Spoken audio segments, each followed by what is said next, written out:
Florida father is facing second-degree murder charges tonight after bludgeoning a convicted sex offender with a moose antler. The man says that the sex offender had been stalking his small daughter in their community.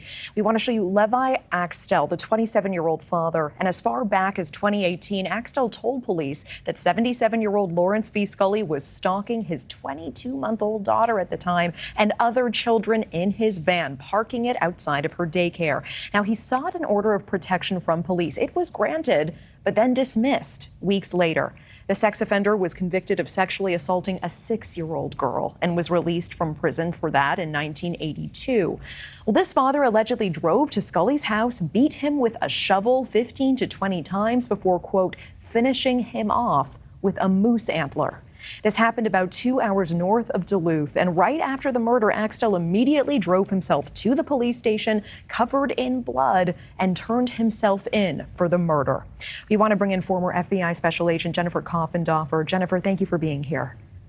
Thank you for having me, Natasha. And first, Jennifer, just want to get your initial read on this case and specifically premeditation here, because this father did not bring a gun to this man's house. The method of death certainly unusual and gruesome.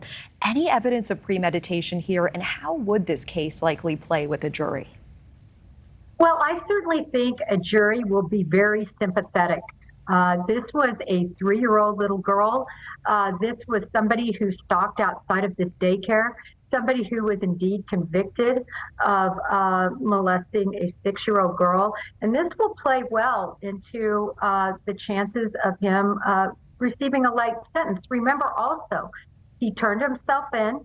He admitted to everything. Now, certainly I am not excusing his actions, but I'm just saying that typically a person who commits a crime like this for these reasons receives a lighter sentence.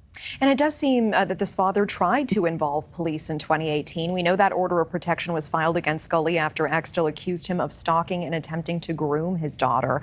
And that order initially granted and then dropped several weeks later. Is that a common thing? And what are some instances where an order of protection like that would be dropped? Well, it's not common, and it shouldn't have been dropped, particularly since this individual had been convicted. It's really disturbing, actually, that this well played into the actions then taken. If that order would have been kept, perhaps this whole incident would not have happened. But it did happen, and certainly he's going to have to pay a criminal price for his conduct. And seemingly he knew that and was willing to pay the price to keep his daughter safe from this individual in his mind. And sex offenders who have been released do live among us. They live in our communities. If a parent does not feel safe, they feel their child is being targeted, and let's say they even do file an order of protection and it's not enforceable for some reason, what more should a parent do? Well, what more they can do, and this is terrible to say, but you may have to move. You may have to put yourself out of those crosshairs if you're not getting the proper support from law enforcement.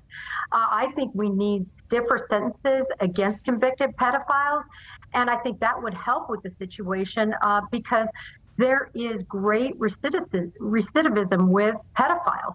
It is very hard for them to go back in society and not recommit the same crimes. As this case plays out, will it matter what was actually said, what the exchange that they had in that house before the murder took place looked like? And, you know, we do have the detail that a neighbor heard screaming, but other than that, you know, doesn't the only the father at this point know what actually transpired in that house?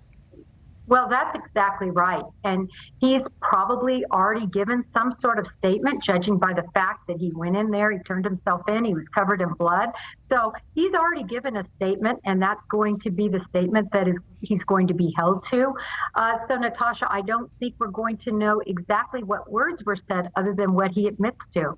And Axtell had known Scully for a long time. We know he's currently charged with second-degree murder, facing potentially 40 years behind bars.